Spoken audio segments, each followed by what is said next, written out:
नमस्कार, स्वागत है आपका वैदिक साइफर में। बिना देर किए चलिए शुरू करते हैं। विंता, जो कभी दिव्य पक्षियों की माँ थी, अब नागों की दासी बन चुकी थी।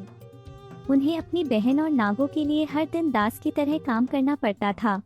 अगर आप जानना चाहते हैं कि विंता दासी कैसे बनी और वासुकी को कौन सा श्राप मिला, तो उसका वीडियो डिस्क्रिप्शन में जरूर देखें। इसी अपमान और पीड़ा के बीच विंता के दूसरे अंडे से एक असाधारण शक्ति का जन्म हुआ। जब अंडा फूटा तो उसकी चमक से पूरा संसार रोशन हो गया।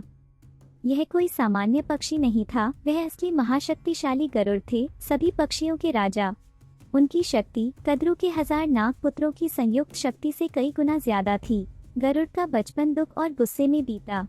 उन्होंने अपनी माँ को नागों की सेवा करते और अपमान सहते देखा। कद्रु और उसके नाग बेटे विंता और उसके बेटे गरुड़ का मजाक उड़ाते रहते थे। अपनी माँ की विवशता देखकर गरुड़ ने बचपन में ही एक भयंकर संकल्प लिया। उन्होंने तय किया कि वह इस अपमान का बदला लेंगे और अपनी माँ को इस दास्ता से आजाद कराएंगे। एक दिन नागों ने जानबूझकर विंता को एक भयानक काम सौंपा। उन्होंने गरुड़ से कहा, अगर तुम अपनी माँ को आजाद कराना चाहते हो तो तुम्हें हमें अमृत लाकर देना होगा। नागों को लगा कि गरुड़ डर जाएंगे, लेकिन वे गंभीर गलती कर बैठे। गरुड़ की आंखों में क्रोध और दृढ़ संकल्प झलक रहा था। उन्होंने अपनी माँ के पैरों को छुआ, उनसे विदा ली और अमृत की खोज में स्वर्गलोक की ओर उड़ चले। शक्तिशाली गरुड़ ने अपनी माँ की आज़ादी के लिए अमृत को लक्ष्य बनाया। वह आकाश में इस तरह उड़ते थे कि उनके पंखों की गति से पर्वत भी टूट जाते थे। अमृत स्वर्गलोक में सुरक्षित रखा गया था, अजय देवताओं के बीच, जिसके चारों ओर भयानक सुरक्षा थी। अपनी यात्रा में गरुड़ ने भयंकर तूफानों का सामना किया और कई राक्षसों का विनाश किया जो उनकी राह में आए। जब गरुड़ स्वर्ग पहुँचे तो उनकी टक्कर देवताओं की अभेद्य सेना से हुई। एक ओर शक्ति और धर्म का प्रतीक गरुड़ थे और दूसरी ओर अमृत के रक्षक देवता। भीषण युद्ध हुआ। गरुड़ का पराक्रम इतना प्रचंड था कि स्वयं देवराज इंद्र भी चिंतित हो गए।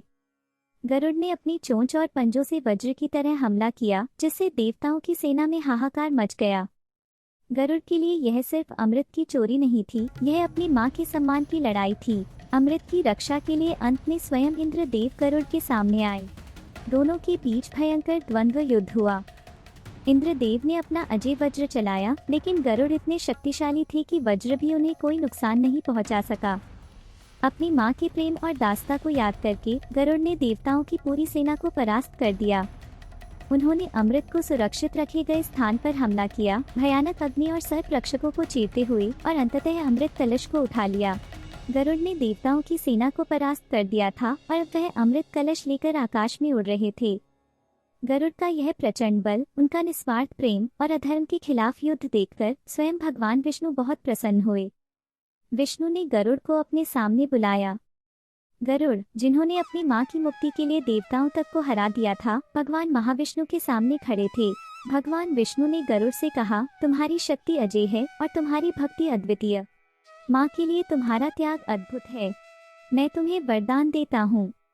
गरुड़ ने तुरंत वर मांगा कि वे कभी वृद्ध न हो और अमरता प्राप्त करे बिना अमृत पिए। विष्णु ने कहा, तथास्तु। और इस तरह गरुड़ अमृत के बिना ही अमर हो गए। यह उनके लिए सबसे बड़ा सम्मान था। इसके बाद भगवान विष्णु ने गरुड़ को एक और महान सम्मान दिया। उन्होंने गरुड़ को अपना वाहन बनने का गौरव प्रदान किया। इस तरह गरुड़ को सिर्फ अमरता ही नहीं मिली, बल्कि वे गरुड़ देव के रूप में पूजनीय बन गए और नागों से सर्वोच्च स्थान प्राप्त किया। अब वह नागों की दासी के पुत्र नहीं रहे, बल्कि साक्षात भगवान विष्णु के सारथी बन गए। यह वरदान गरुड़ की माँ विंता के लिए भी एक बहुत बड़ी जीत और सम्मान था। अमृत कलश लेकर गरुड़ अपनी माँ विंता के पास पहुँचे। उन्होंने नागों से कहा, तुमने अमृत लाने की शर्त रखी थी और मैंने वह पूरी की। यह रहा तुम्हारा अमृत कलश। नागों ने अमृत देखा तो उनकी आंखें खुशी से चमक उठीं। वे खुशी से चिल्लाए, विंता, अब तुम मुक्त हो। फिर नागों ने अमृत को एक ऊंचे स्थान पर रखी हुई कुश घास पर रखा, ताकि वे धार्मिक रीति रिवाजों से स्नान करने के बाद उसका पान कर सकें। ठीक उसी समय गरुड़ को रोकने के लिए देवराज इंद्रदेव वहां पहुंचे। गरुड़ पहले ही महाविष्णु से अमरता का वरदान पा चुके थे, इसलिए उन्होंने अमृत की परवाह नहीं की।